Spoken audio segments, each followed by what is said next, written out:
Some stories stay with you. Not because they're loud or sensational, but because they're heartbreakingly human. Because somewhere in the details, you recognize something familiar. A child's innocence. A parent's love. A community's grief. This is one of those stories. On February 14, 2000, in the small town of Shelby, North Carolina, a 9-year-old girl named Asha Degree disappeared from her home. For more than 2 decades, her family has waited. Her community has never stopped searching. And investigators have never given up hope. This is Asha's story. To understand what happened that night, you first need to understand who Asha was. Not just as a missing person, but as a child. A daughter. A sister. A student.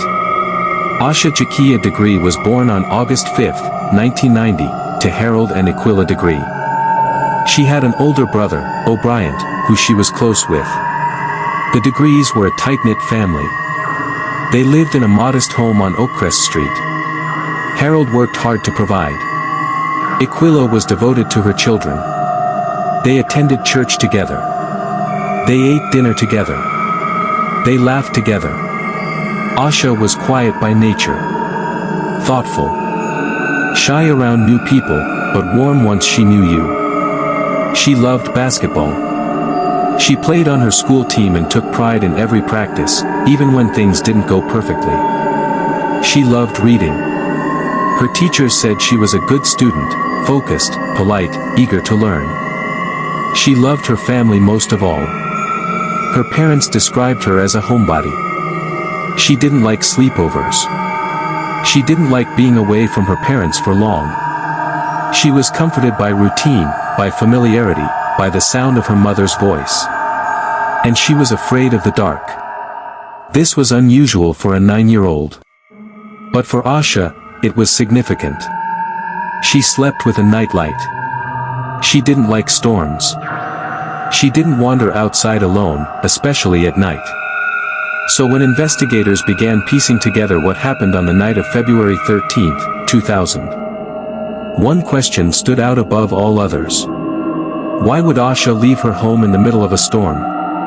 That Sunday started like most Sundays in the Degree household. The family attended church services together at Macedonia Baptist Church. Asha wore a white shirt and black pants. She sat beside her brother. She was quiet, as usual, but content. After church, they came home. Aquila made dinner. The family ate together, talking about the week ahead. Asha had a basketball game the day before. Her team had lost. She'd been a little disappointed, but her parents reassured her. There would be other games. Other chances. That evening, Asha and O'Brien did their homework at the kitchen table. Later, they watched TV together in the living room. Around 8 p.m., the power went out. A winter storm was moving through North Carolina. The wind was strong. The rain came down hard. Harold lit candles. The family stayed calm. Power outages weren't uncommon in their neighborhood. The electricity came back on around 9 p.m. By then, it was bedtime. Asha and O'Brien shared a bedroom. They climbed into their beds. Their parents came in to say goodnight, the way they did every night. Aquila kissed Asha's forehead. Harold checked the locks on the doors. The house was secure. The children were safe. Everything was as it should be. And then, sometime in the early hours of February 14, 2000, Asha got out of bed. No one knows exactly when she left. But investigators believe it was between 2:30 and 4 a.m. O'Brien later told police that he heard Asha's bed creak during the night. He thought she was just shifting in her sleep.